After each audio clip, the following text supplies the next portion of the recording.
Boa tarde, pessoal. Hoje é 30 de outubro de 2025. Estamos aqui avançando na reta final desse nosso maravilhoso projeto. Hoje a gente vai estudar nosso encontro 23 já. 23 de 28, hein? E às 5 encontros a gente finaliza essa nossa coletiva jornada. E hoje a gente tem um tema muito forte, muito pungente, né, que é o movimento totalitário, a propaganda totalitária. Consta das páginas 474 a 499.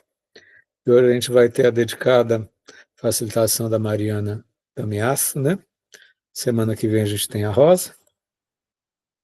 E, enfim, seguimos nessa nossa jornada.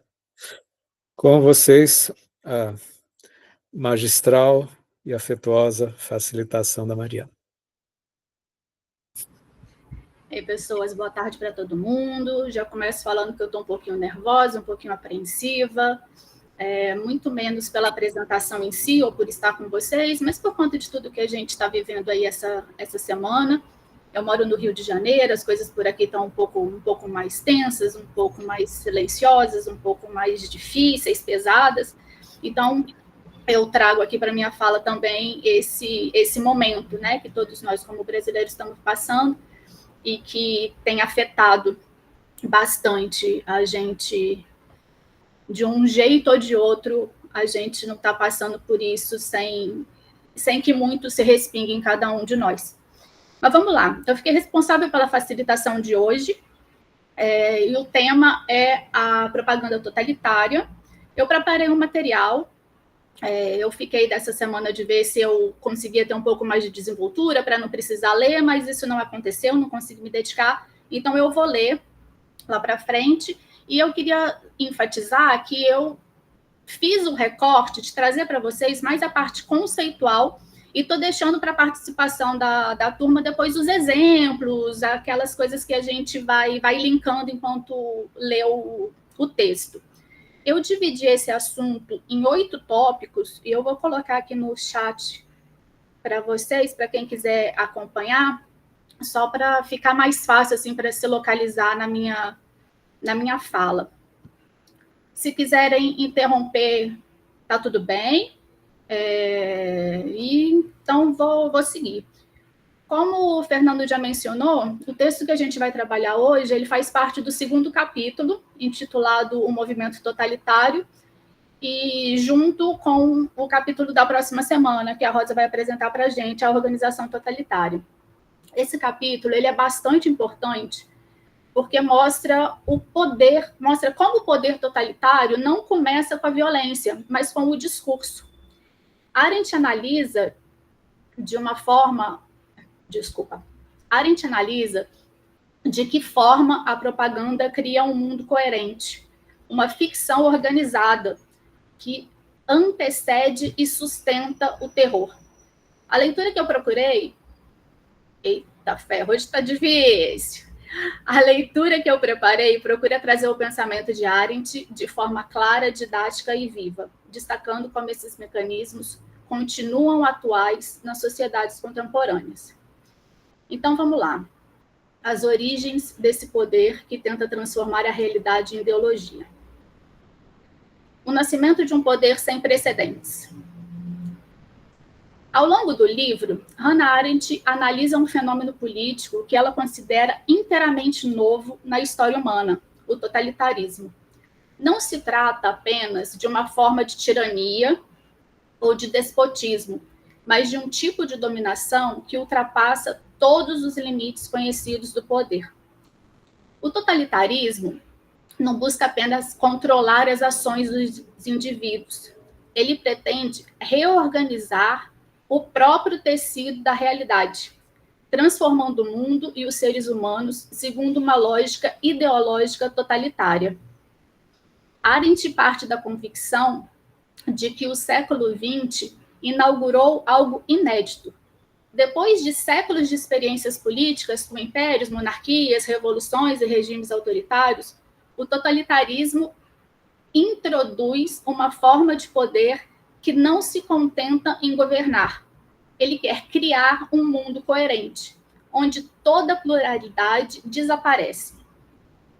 A marca do totalitarismo, segundo Arendt, é o esforço de converter a realidade em uma ficção ordenada, um universo sem contradições, sem acaso, sem ambiguidade. É uma tentativa de apagar o imprevisível da existência humana, aquilo que torna a vida política possível. A autora analisa principalmente dois regimes, o nazismo e o stalinismo. Embora diferentes em origem e discurso, ambos compartilham uma estrutura comum. São regimes que pretendem transformar a sociedade em um organismo único, guiado por leis absolutas, as leis da natureza, no caso do nazismo, e as leis da história, no caso do stalinismo. A força dessas ideias não está apenas no conteúdo, mas no modo como são apresentadas. É nesse ponto que a propaganda totalitária desempenha um papel decisivo. A propaganda é a porta de entrada do regime totalitário. Ela prepara o terreno psicológico e social, dissolvendo a confiança nas instituições, nos fatos e na própria realidade compartilhada. Antes de dominar pela força, o movimento totalitário conquista as mentes e os corações, não através da razão, mas por meio de uma narrativa total, que promete sentido em meio ao caos. Compreender a propaganda totalitária é compreender como a realidade se desfaz e é substituída por uma ficção coerente. Por isso, Arendt vê na propaganda o primeiro pilar da dominação total. Enquanto o terror consolida o poder e a doutrinação o mantém, a propaganda abre as portas do mundo fabricado. A propaganda como instrumento de conquista. Antes de conquistar o poder, o movimento totalitário conquista as pessoas e o faz por meio da propaganda. Não apenas como um conjunto de mensagens políticas, mas como uma forma de organizar emoções e percepções. Para Arendt, a propaganda totalitária é um instrumento mais eficaz para penetrar na sociedade, especialmente em tempos de crise, quando o tecido social se rompe e a confiança nas instituições desaparece. A propaganda atua sobre um terreno fértil, o das massas desorganizadas. Essas massas não se confundem com o povo, nem com a classe trabalhadora, como já vimos.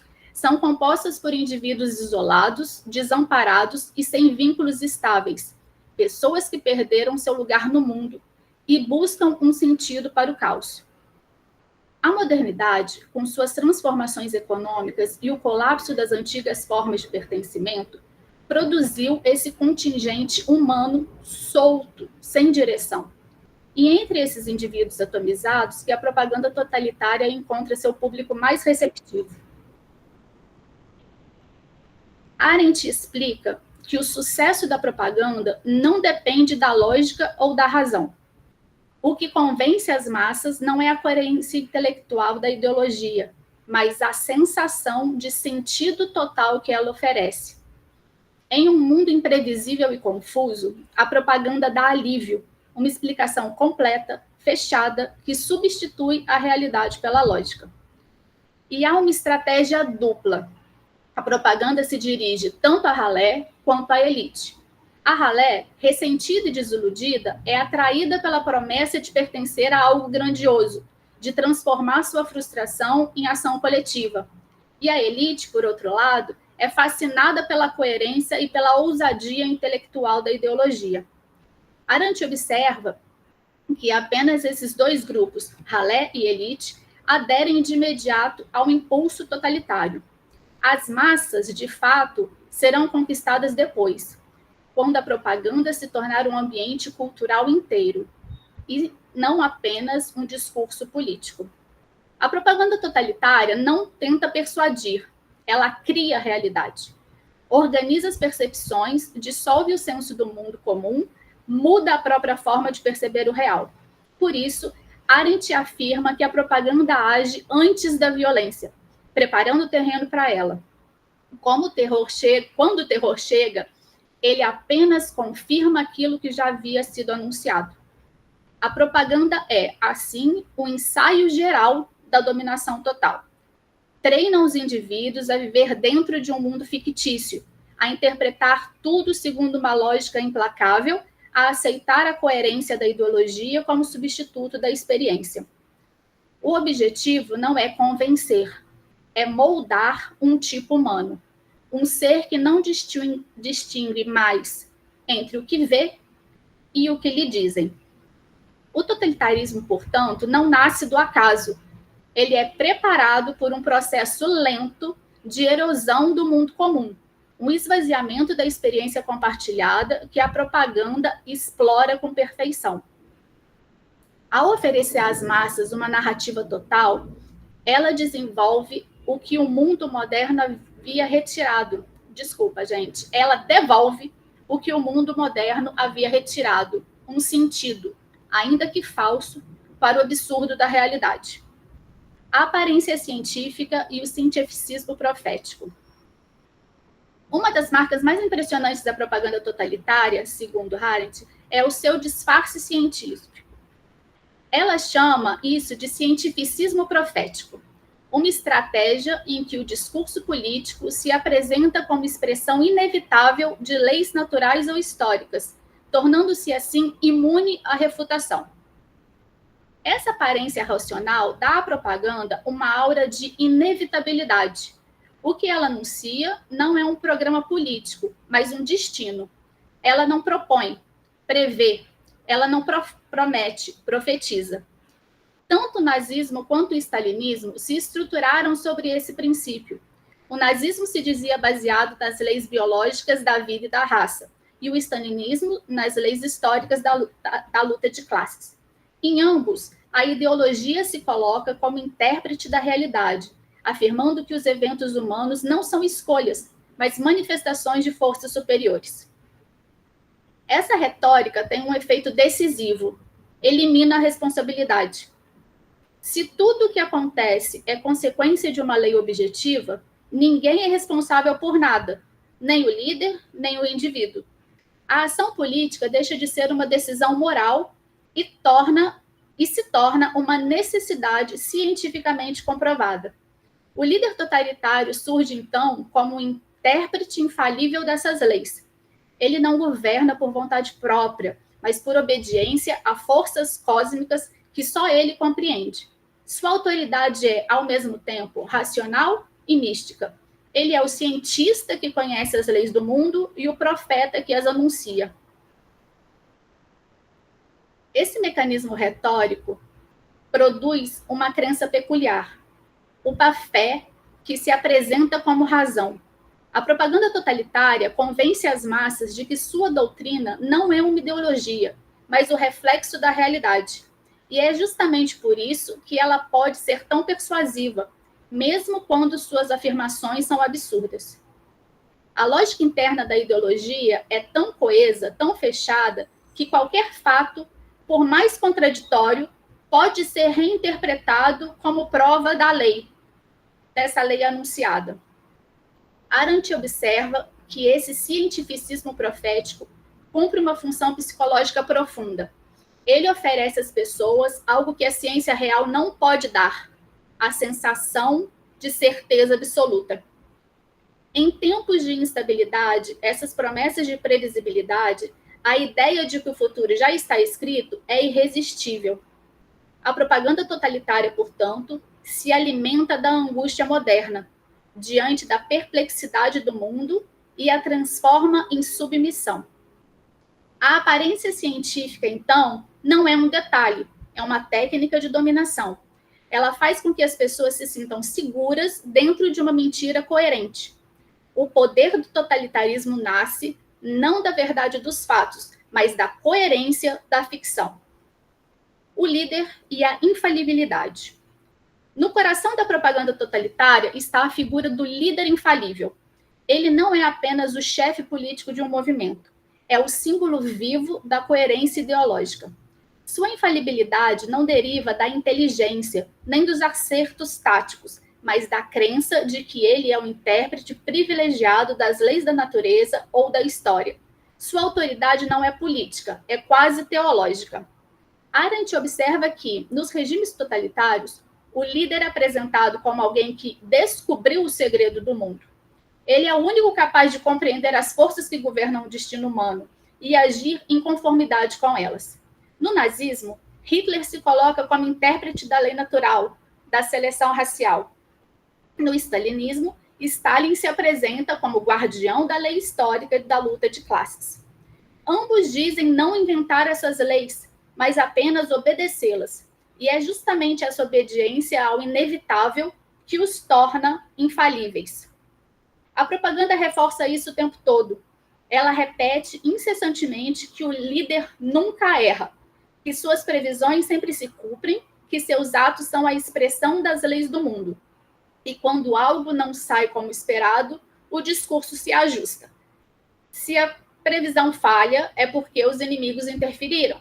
Se o fracasso é evidente, é interpretado como parte de um plano maior. Esse mecanismo de infalibilidade tem dois efeitos. Primeiro, anula o pensamento crítico. Questionar o líder é questionar a verdade. Segundo, substitui o julgamento moral pela obediência. A fidelidade deixa de ser virtude e passa a ser prova de racionalidade. Quem é lógico, aceita o comando. Quem duvida, revela-se irracional. E há também uma dimensão emocional. Em um mundo em colapso, onde nada parece estável, o líder totalitário oferece uma figura de certeza. Sua constância e autoconfiança são interpretados como sinais de força. Para as massas desamparadas, ele representa a promessa de sentido. Ele sabe o que está fazendo, mesmo quando conduz à destruição. O segredo do carisma totalitário está justamente aí. O líder não precisa ser amado, basta que pareça coerente. Ele encarna a ideologia. E essa fusão entre pessoa e doutrina cria um poder absoluto. Ao tornar-se o próprio símbolo da verdade, o líder totalitário elimina a distinção entre o real e o ideológico. E o que ele diz passa a ser o que é. A infalibilidade, portanto, não é qualidade pessoal, é um mecanismo de dominação simbólica. Ela transforma o erro em confirmação, a dúvida em traição e o pensamento em pecado. No limite, a infalibilidade dissolve a própria ideia da realidade. Se tudo pode ser interpretado, nada mais pode ser falso. É isso que Arendt chama de coerência totalitária. Um sistema em que cada fato, por mais absurdo, é apenas mais uma prova daquilo que já se acreditava.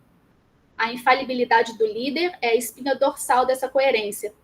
Cria um mundo sem contradições, mas também sem verdade. A função das massas e o anti-utilitarismo. Para compreender a força da propaganda totalitária, é preciso compreender também a quem ela se dirige. Arendt é clara. As massas modernas são diferentes de qualquer grupo político anterior. Elas não são o povo, nem uma classe social organizada. São indivíduos isolados, desenraizados, que perderam os vínculos que davam sentido à vida pública, a comunidade, o trabalho, a fé, o pertencimento. Essas pessoas vivem o que Arendt chama de isolamento, um estado em que o mundo deixa de ser um espaço comum e se torna apenas um cenário indiferente. Isoladas e impotentes, as massas não se reconhecem como parte de algo. Por isso, estão disponíveis para qualquer movimento que lhes devolva um sentimento de pertencimento. A propaganda totalitária compreende isso com lucidez. Sua função é oferecer uma explicação total e um papel coletivo àqueles que já não têm lugar no mundo. Diferença da política tradicional, que mobiliza interesses, a propaganda totalitária apela ao anti-utilitarismo. Ela não promete benefícios materiais nem melhora da vida. Ao contrário, exige sacrifício, entrega e obediência. O indivíduo totalitário é levado a agir não por interesse próprio, mas pela crença de que serve a uma causa superior, a história, a raça, o destino do mundo. E aqui está algo profundamente de Hannah Arendt e inquietante. O sucesso do totalitarismo não está em oferecer vantagens, mas em dispensá-las. Ele conquista justamente porque não precisa convencer racionalmente. Em uma sociedade fragmentada, onde os interesses se anulam e os valores se esvaziam, a renúncia ao interesse pessoal se torna sinal de pureza moral. O seguidor totalitário sente-se superior porque não busca nada para si. Sua devoção é uma forma de fuga do egoísmo e também do pensamento. A ideologia totalitária, assim, transforma a impotência em virtude. O indivíduo incapaz de agir no mundo real sente-se parte de uma força irresistível. E essa sensação é extremamente sedutora. Ao aderir à ideologia, ele deixa de ser alguém isolado e se torna parte de uma engrenagem cósmica. A propaganda oferece, então, uma ilusão de grandeza. Transforma o homem comum em portador de uma missão universal. Por isso, Arendt afirma que o totalitarismo é o regime das massas despersonalizadas e não dos indivíduos conscientes. Ele nasce da solidão e, paradoxalmente, a aprofunda. Quanto mais o homem se entrega à lógica coletiva, menos capaz é de pensar por si mesmo. O pensamento, que exige diálogo interior e distância, é substituído pela repetição e pela obediência. A propaganda cumpre aqui uma função quase terapêutica. Cura a dor do isolamento com o remédio do pertencimento fictício. Mas essa cura tem um preço: a renúncia à liberdade de julgar. No lugar do mundo plural, surge a comunidade unificada pela crença. No lugar da realidade, um sistema fechado, onde tudo se explica. Doutrinação e terror, a segunda fase. A propaganda totalitária é o primeiro passo do movimento, e é por ela que o regime conquista as massas e cria uma ficção coletiva. Mas, uma vez no poder, o movimento entra em uma nova fase, marcada por dois instrumentos complementares: a doutrinação e o terror. Enquanto a propaganda age sobre o imaginário, a doutrinação e o terror passam a agir sobre a vida cotidiana. Depois de alcançar o poder, o regime não precisa mais convencer. Agora precisa transformar a ideologia em realidade. A propaganda cede lugar à doutrinação, que fixa a ideologia na mente das pessoas e elimina qualquer possibilidade de pensamento autônomo. O terror, por sua vez, assegura que essa doutrinação se cumpra na prática. É ele quem impõe, pela violência, a coerência da doutrina. A doutrinação totalitária é uma forma de educação invertida. Não ensina conteúdos, forma mentalidades. Cria um vocabulário, uma linguagem e reflexos automáticos que impedem o pensamento. Tudo passa a ser explicado pela ideologia. Qualquer dúvida é sinal de traição. Qualquer ambiguidade é intolerável. O resultado é uma sociedade que as pessoas falam, agem e reagem de maneira uniforme. Um mundo em que o discurso substitui a realidade. O terror é o complemento inevitável dessa doutrinação. Se a doutrinação molda as mentes, o terror molda os corpos. Ele não se limita a punir crimes ou controlar opositores. Seu objetivo é confirmar a verdade da ideologia. No totalitarismo, o terror é lógico. Cada ato de violência serve para provar que o sistema está certo. O campo de concentração, escreve Arendt, é o lugar onde a ideologia se torna fato. O espaço onde o absurdo teórico é encenado como realidade. Nos campos, a propaganda já não tem função. Ali, o terror alcança sua forma mais pura. Destrói a espontaneidade, a vontade e até a capacidade de pensar. A dominação total é o ponto em que o homem deixa de ser sujeito e se torna coisa. O terror é um instrumento dessa transformação. Faz da ideologia uma experiência vivida e da mentira uma condição de existência. Essa passagem da propaganda ao terror revela o objetivo último do totalitarismo: não apenas manipular opiniões, mas recriar a própria realidade humana. Enquanto os regimes autoritários visam a obediência, o totalitarismo busca algo mais radical: a eliminação da liberdade interior. E essa eliminação começa com a doutrinação das palavras e termina com o controle absoluto da vida. O terror, portanto, não é excesso, é consequência lógica. Para tornar o mundo coerente, o regime precisa eliminar tudo o que o contradiz. E nada é mais contraditório do que a individualidade humana. Por isso, o terror é infinito. Sua tarefa é apagar o diverso, transformar o imprevisível em previsível, o diferente em idêntico. Nessa segunda fase, o totalitarismo já não precisa de fé, precisa apenas de conformidade. A coerência ideológica substitui a experiência, a ficção substitui a realidade e o medo substitui o pensamento. E nesse ponto que o mundo construído pela propaganda totalitária se solidifica, e o que antes era mentira, agora se torna forma de vida. O colapso da verdade e o isolamento total. Para Arendt, o totalitarismo não domina apenas por meio da força ou da intimidação. Seu poder mais profundo é o de aniquilar a própria ideia de realidade compartilhada. Quando a propaganda e o terror atuam em conjunto, a verdade factual perde seu lugar e a mentira deixa de ser percebida como mentira. Não há mais critérios para distinguir entre o que é real e o que é inventado, entre o que aconteceu ou o que foi dito que aconteceu. Esse colapso da verdade é uma das condições essenciais do domínio total. A propaganda totalitária começa por atacar a confiança pública no mundo comum, nas instituições, nas palavras, nos fatos. Ela transforma a incerteza em método, o ceticismo em obediência. Diante de tantas versões contraditórias, as pessoas deixam de buscar a verdade e passam a preferir a coerência da ideologia. Não importa mais o que é verdadeiro, importa o que faz sentido dentro do sistema. Arendt observa que a destruição da verdade factual vem acompanhada do isolamento social. Sem um mundo comum, onde os fatos possam ser verificados, os indivíduos ficam presos às suas próprias percepções, ou às percepções impostas pelo regime. O isolamento é, portanto, o estado ideal do homem totalitário. Separado dos outros, sem laços de confiança, ele se torna dependente da versão oficial da realidade.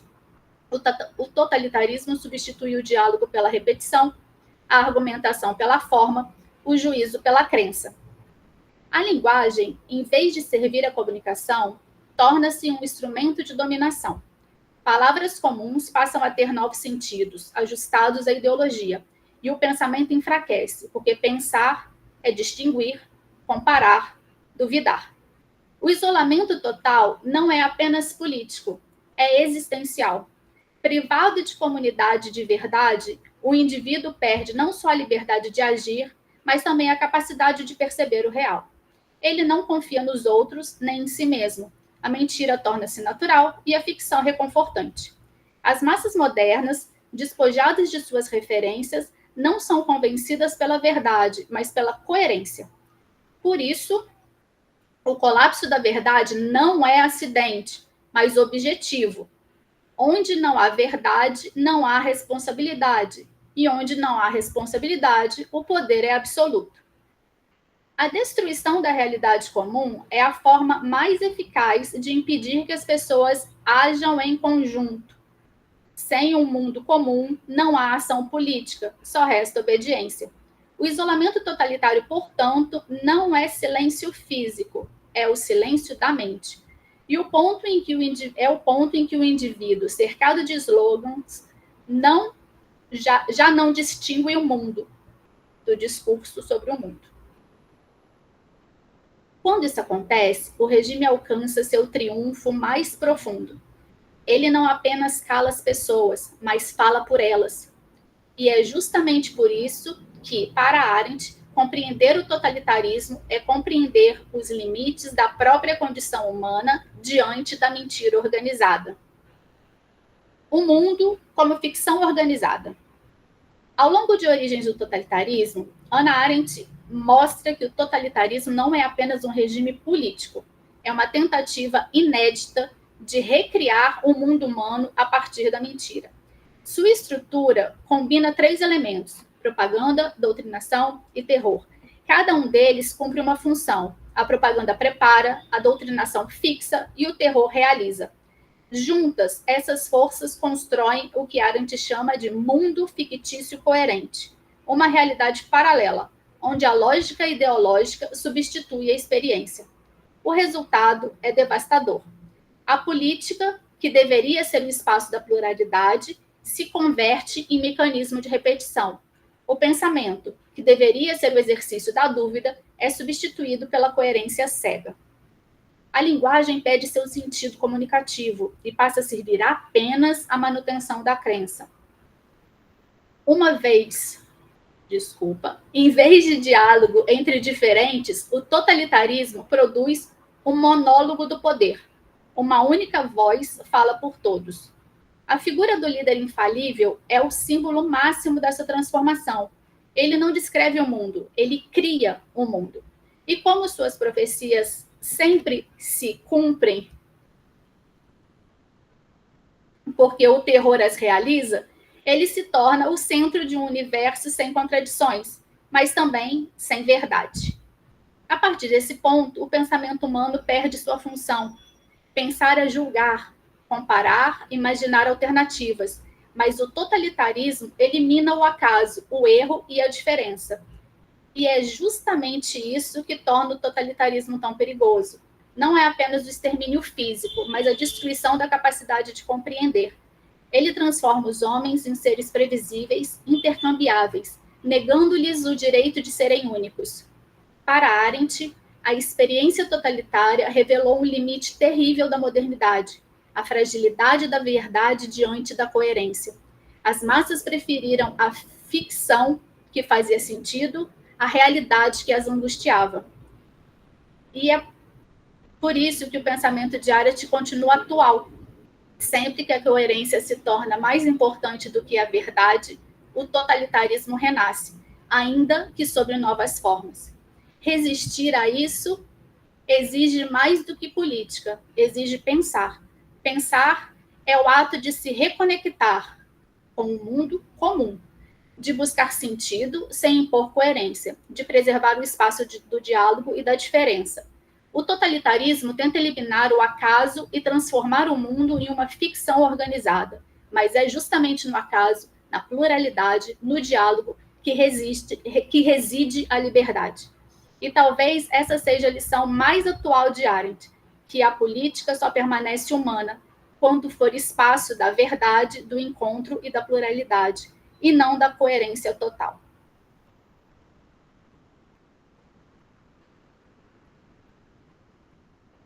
Com isso, Hannah Arendt nos lembra que o totalitarismo não é apenas um fenômeno histórico, é um risco constante, que retorna sempre que a coerência ideológica se impõe sobre a verdade. Pensar para ela é o antídoto. Pensar é resistir. Bem, pessoal, esse foi o recorte que eu fiz do texto. Espero ter contribuído com o grupo e agradeço a atenção de vocês. Obrigado, Mariana, em nome do coletivo. Sua magnífica e como gente fala.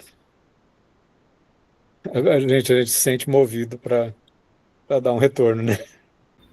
Eu acho que eu estava mais atravessada ainda, sabe? Quando eu fui burilando umas coisas do texto e tal, eu fiquei muito tocada com isso. Eu já achei que eu ia ficar, né? Agora, uma parte do pessoal, assim, desde quando a gente teve que escolher os capítulos, no começo acho que era mais ou menos para cada um ficar com um, que desde o nosso início aqui eu escolhi esse. E eu escolhi esse por um outro motivo, porque como eu sou publicitária de formação, eu falei, de repente eu consigo fazer link com outras coisas, mas eu falei, não tem nenhuma outra coisa para eu fazer link, que ela está falando, claro, né, a partir de um contexto histórico, mas ela está falando muito do que a gente vive, muito do que a gente está vendo, do que a gente nunca conseguiu explicar, e de repente está aí um monte de explicação. Eu fiquei muito, muito mexida com esse, na verdade, com esse livro no geral, mas com esse capítulo em especial. Talvez também pelo momento de agora, enfim. Está sendo um oráculo triste do presente, né? Revelador como um oráculo, né? Mas é triste, né? enfim. Mas eu não sei, gente, eu acho que vocês notaram o meu estilo, né? Eu estou mais afetuoso com esses últimos ensaios dela, né?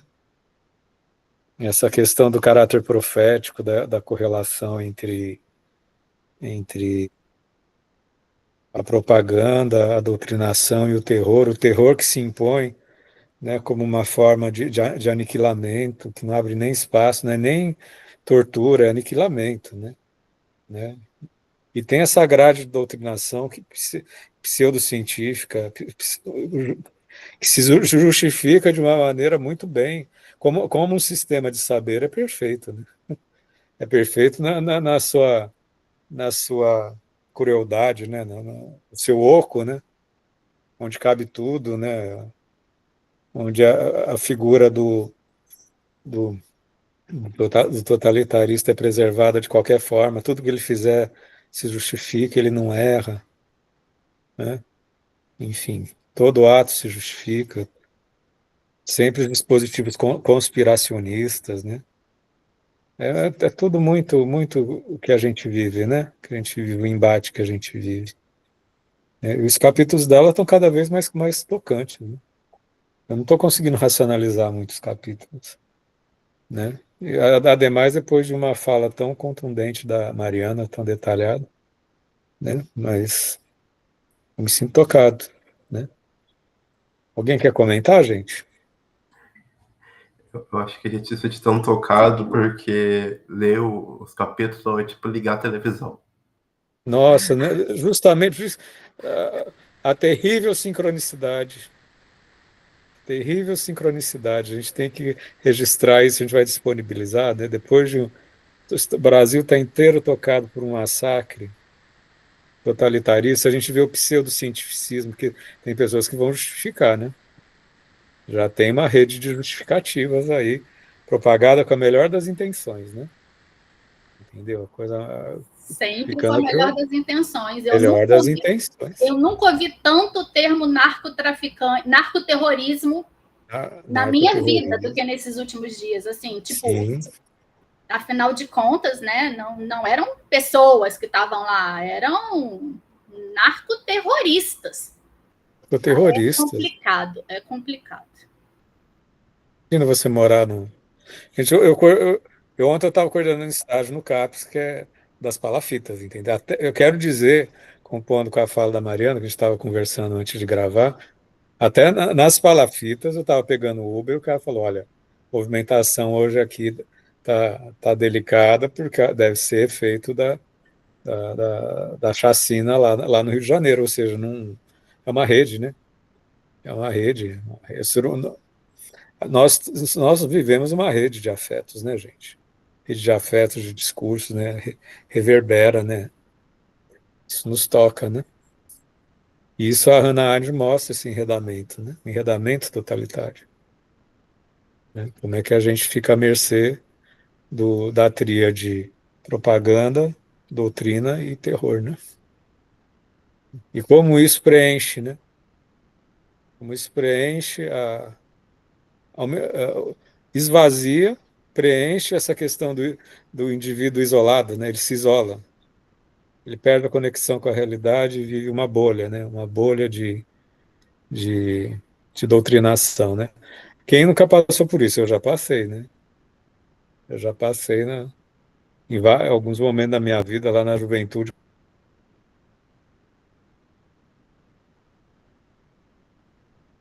né? Né, Yara? Você travou um período, um tempo aí, e nós não ouvimos. Ah, vocês não ouviram? Não. Não, eu falei que essa questão do indivíduo que se fecha numa bolha, né? Encapsulado, a realidade fica só uma paisagem, né? Que ele cria uma outra realidade, uma outra dobra a partir da doutrinação, que dá sentido para uma vida esvaziada, né? Tem o trecho que diz que, ao mesmo tempo que isso era que o Hitler, né? O Hitler tem alguns trechos aí desse capítulo que são tristemente esplendorosos, né? O Hitler dizendo que, ao mesmo tempo que uma propositura desse movimento se mostrava como afirmativa do ideário de Hitler, se houvesse o fracasso, já estava assegurada a toda a população que todos morreriam suavemente por efeito do gás. Gente, olha que consolo, gente. Gente, que consolo da pessoal reduzido a uma peça. Se vencer, as peças vão se glorificar. Se morrer, vai ter uma morte suave. Entendeu? É o cúmulo da objetivação. Objetivação é de objetividade. Como é que fala de objeto, gente? Objetificação, né? Objetificação da vida humana, gente. É terrível, terrível, né? O Johnny levantou a mão, Johnny, de que isso te tocou. É interessante. Boa noite a todos e a todas. A partir da leitura e a exposição do capítulo pela colega Mariana, né, eu entendendo que meu Deus, eu esqueci. Entendendo que o discurso, a violência e a doutrinação, elas são simbióticas, produzindo o Messias, e esse Messias como elemento, como um indivíduo de pureza, a partir dessa produção desses três elementos, né, encarna essa ideologia de pureza, pegando o termo narcotraficante, que a gente vê a mídia e alguns indivíduos propagando esse termo, né?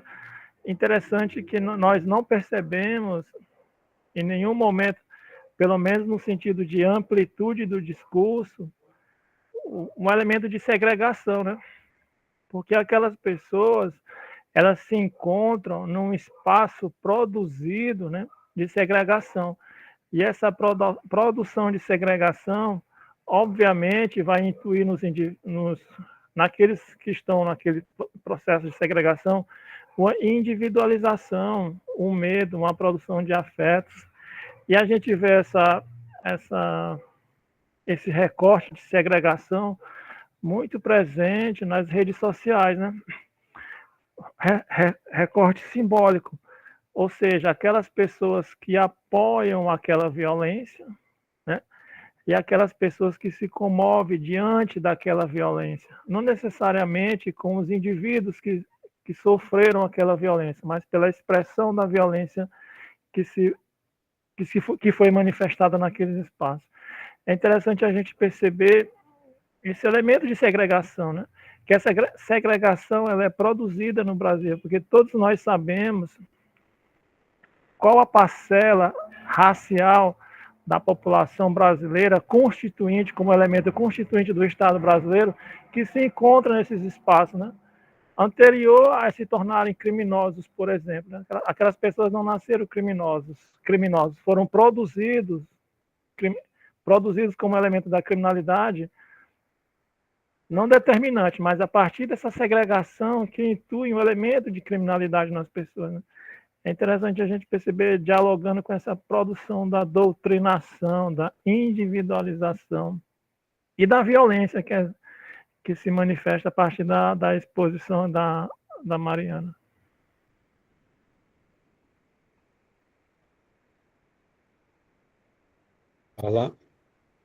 Fala muito articulado, Johnny. A Yara já quer compor com a sua fala. Eu vou compor por um outro caminho aqui. Não, eu acho assim, né? Eu vejo esse texto, eu estou me sentindo igual aquele meme do Paulo Gustavo. Ai, tadinha, como foi inocente, né? Porque, coitada, porque assim, até um tempo antes da gente começar a ler, então quer dizer, há pouco tempo, eu vi esse totalitarismo e achei que fosse achar aqui no livro só sobre nazismo. Eu nunca pensei que ela fosse fazer uma comparação tão apropriada. Poxa, gente, acreditei na União Soviética, não imaginei que fosse esse buraco, né? Então, a minha juventude, como é que fico nessa, né? e agora ela escancara assim, e assim, não tem nem o que dizer, ela traz dados, em momentos traz documentos, e numa comparação muito bem apropriada, muito que não resta dúvida, né?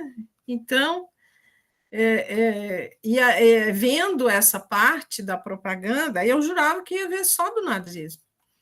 Então, como ela faz as comparações, e teve uma parte aqui do texto que me tocou, eu até assinalei aqui, fugindo à realidade, as massas pronunciam um veredito contra um mundo no qual são forçadas a viver e onde não podem existir.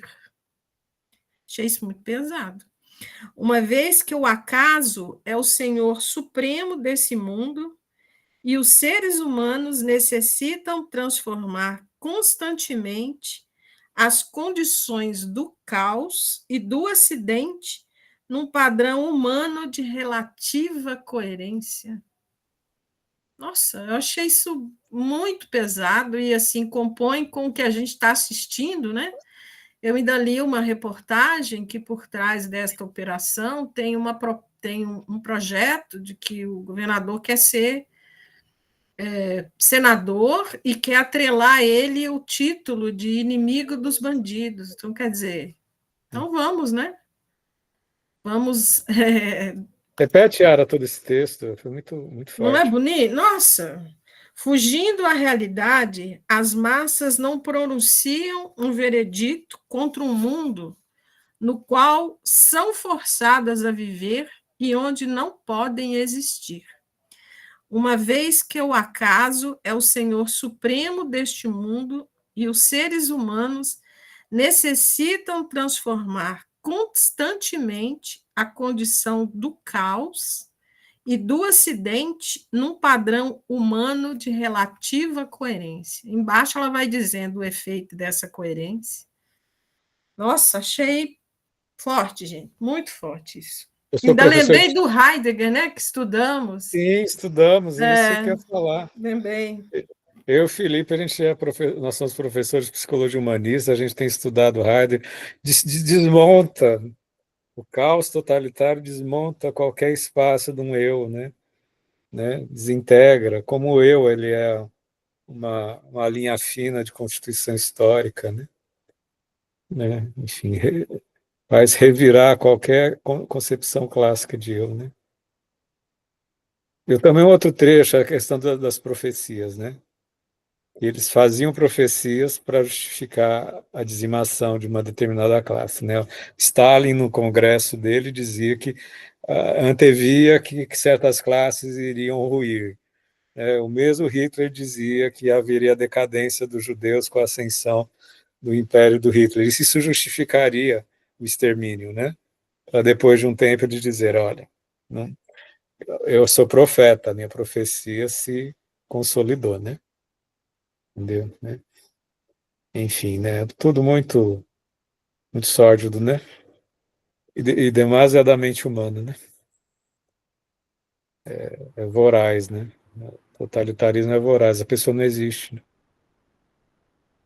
Entendeu? Ela vai ter que, de alguma forma, ficar à mercê desse fluxo, desse caos, porque ela como existência, como expressividade, como singularidade, porque acaba com as pluralidades, né? Ela deixa de existir, né? Isso é questão, nisso eu acho afirmativo o aprendizado, né? Respeito à singularidade, à pluralidade, a todas as formas de ser, né? Como uma forma de, como um referencial democrático, né? Contra esses sistemas que vem o indivíduo a partir de uma totalidade, né? Uma totalização. Estou ruim de neologismo. A nossa língua é que tem esses neologismos, tá, gente?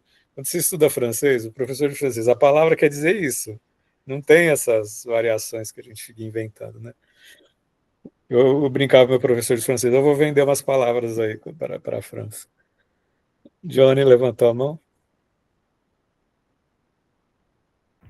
Professor, aí, nesse sentido, né, do respeito às diferenças, respeito à diversidade, como pensar, ou então como perceber, né, esses respeitos no plural a partir de uma ideologia, mesmo que ela não seja implementada de forma tão violenta como o que aconteceu em Gaza, por exemplo, né? A partir da lógica do colonizador. Isso se perpassa por nós aqui na América do Sul, não do ponto da violência física ou violência armada, né? Mas até mesmo na produção acadêmica, na produção cultural, na produção de símbolos a partir da diversidade que se insere naqueles espaços, por exemplo, no Brasil, na questão religiosa, por exemplo, né? As religiões de matriz africana, da violência que ocorreu com a escravidão, etc. Como pensar o respeito à diversidade a partir dessa lógica que é produzida, né, do colonialismo? É complicado a gente encontrar elementos que nos dêem uma perspectiva de horizonte, né?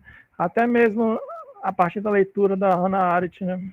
nessa embrólio, como a colega Yara falou, né? Ela não fala só do nazismo, mas ela fala de outras experiências políticas e experiências sociais muito complexas essa leitura.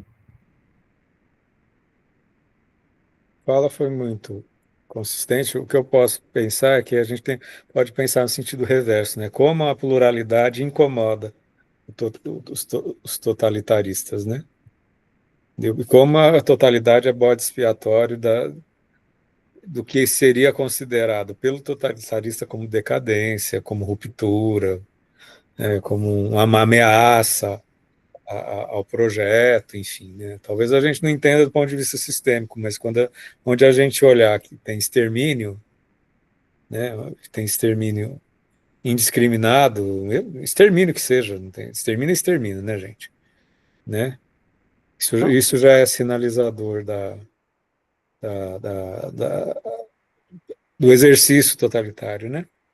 Então, a pluralidade ela aparece como elemento de resistência. E como sinalização da abjeção.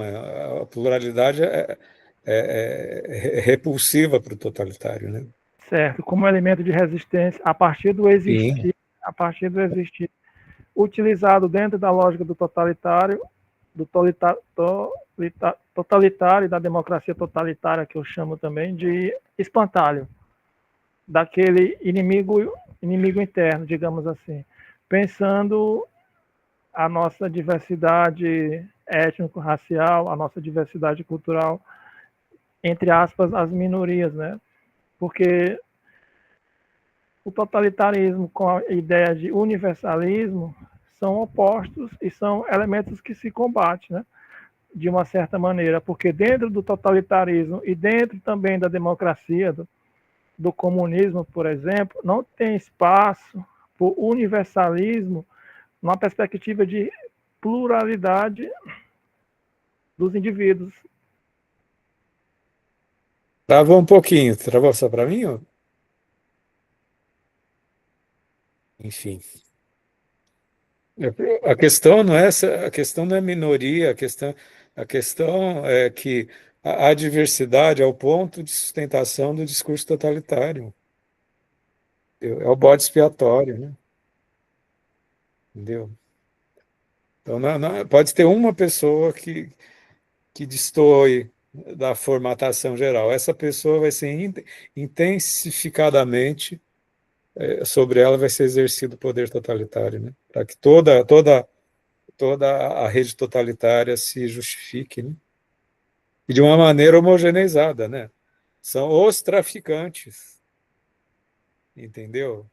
Os narcotraficantes. Agora são os terroristas, porque tem Os toda uma intenção. narcoterroristas.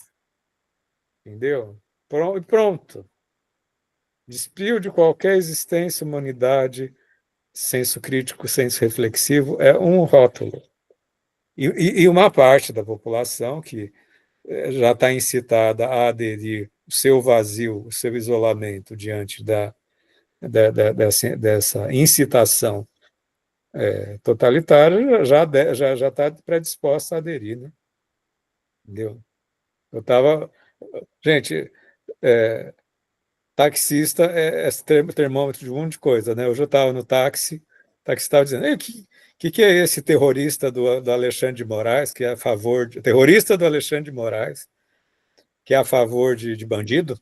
Agora está querendo direitos humanos, está querendo, né, abrir processo de direitos humanos contra a polícia, a favor de bandido, né? Enfim, né, gente? Aí a gente vê a importância da gente ler a Hannah Arendt, né? Guilherme levantou a mão. Guilherme, boa noite. Boa noite, né? Só uma dica para o Johnny, é só ler o livro que a Hannah Arendt lança logo em seguida, né? Que é Os Homens em Tempos Sombrios, né? Que ela faz um relato sobre como tentar resistir a essa situação de constante violência, né? É um livro bem interessante. Eu queria citar algo que ela disse, que eu acho que é um pouco, que é bem legal, né? Que está lá, que quem está no livro físico, está na página 487. Entre enfrentar a crescente decadência com a sua anarquia e total arbitrariedade e curvar-se ante a coerência mais rígida, fantasticamente fictícia de uma ideologia, as massas provavelmente escolherão esse último caminho, dispostas a pagar com isso ou com sacrifícios individuais. Não porque sejam estúpidas ou perversas, mas porque, no desastre geral, essa fuga lhe permite manter um mínimo de respeito próprio.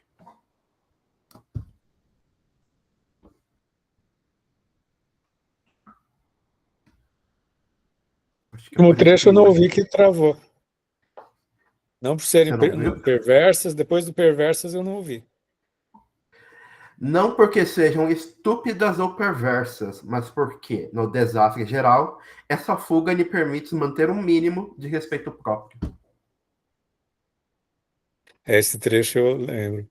Uma respeitabilidade, né? uma dignidade, né? Num lugar social. A gente fala tanto de lugar social, imagina a pessoa desejar um lugar social na rede perversa, na rede totalitária, né?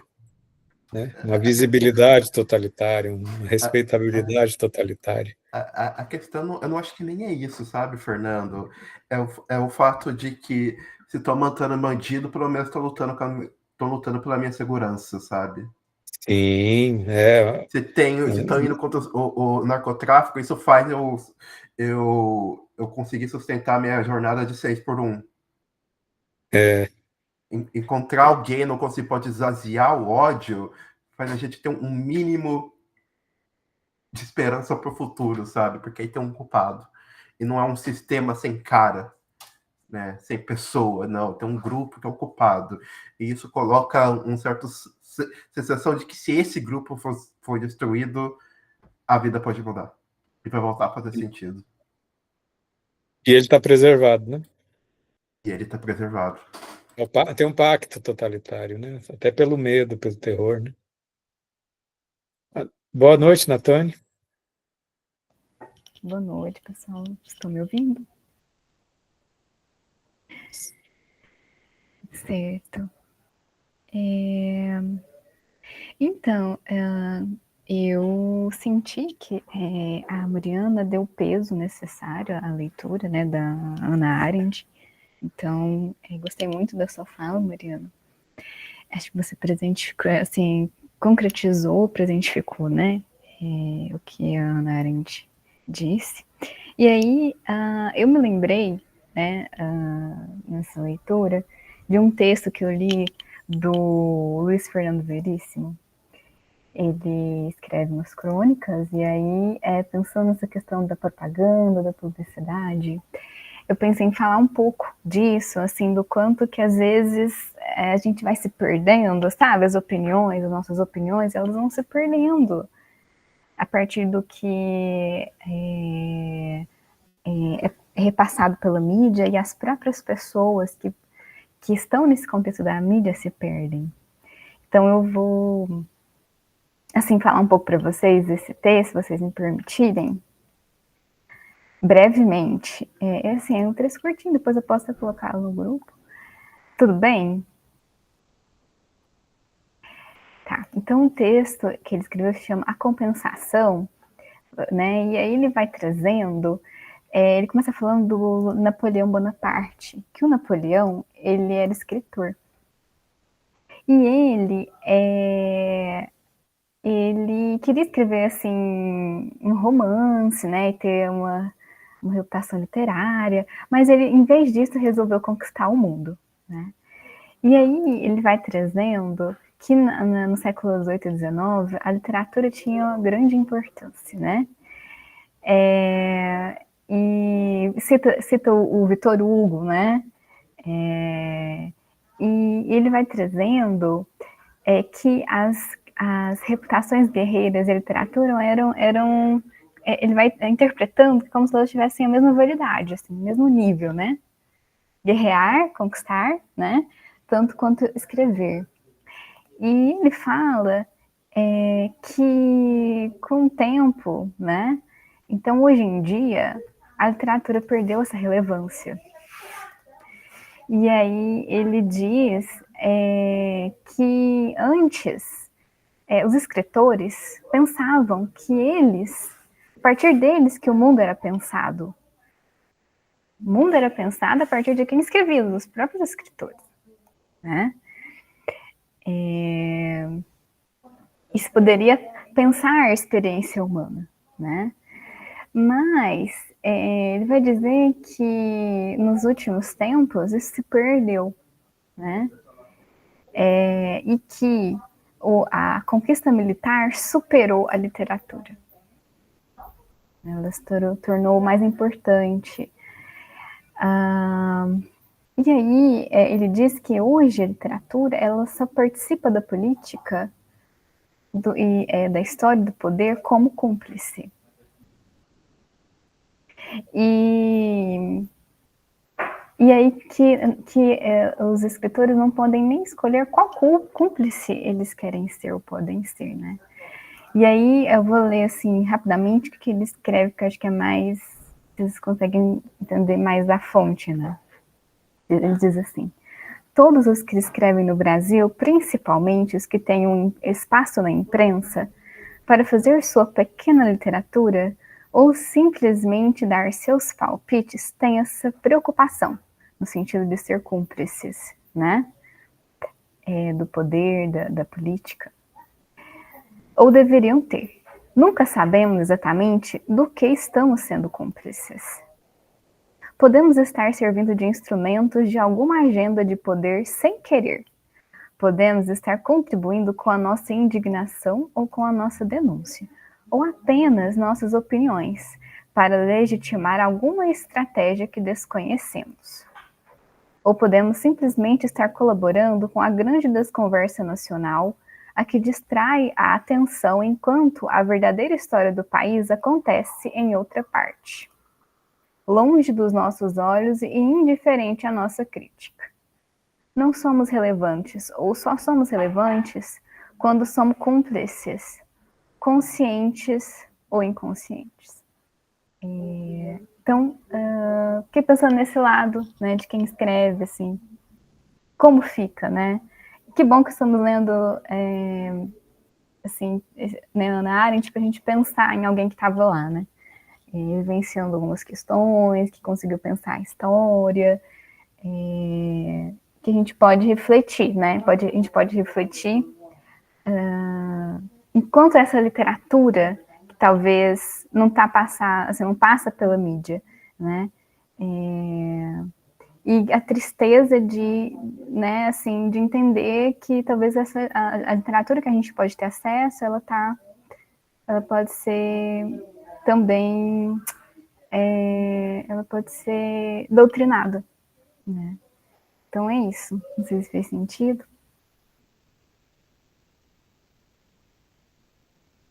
Ótima fala, né, Natânia? A arte, a literatura, a música, tanto pode estar do lado do poder como resistir, né? O Hitler era bom no sentido da cinematografia, tinha a diretora, que era a diretora de propaganda, né? A arte é um elemento da propaganda, né? Como a gente está destacando, né? Da doutrinação, né? Ou então de resistência, né? Por isso o medo que os totalitários têm dos artistas, né? E fazem a caveira dos artistas. Partilha, pessoal. Semana que vem a gente vai ter a facilitação generosa da Rosa sobre a organização totalitária, das páginas 499 e 527.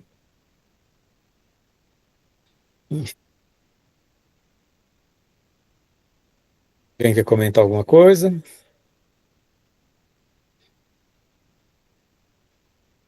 Vamos encerrar esse dia frutífero. Nossa solidariedade a todos os brasileiros que estão vivendo esse momento crítico de, de resistência ao totalitarismo e vivendo essa dor na carne, né? A dor é toda nossa, né? Esse nosso encontro dos humanistas tem gente do Brasil inteiro, né, gente? Entendeu? É o momento da gente se reconhecer brasileiro e se solidarizar, tá?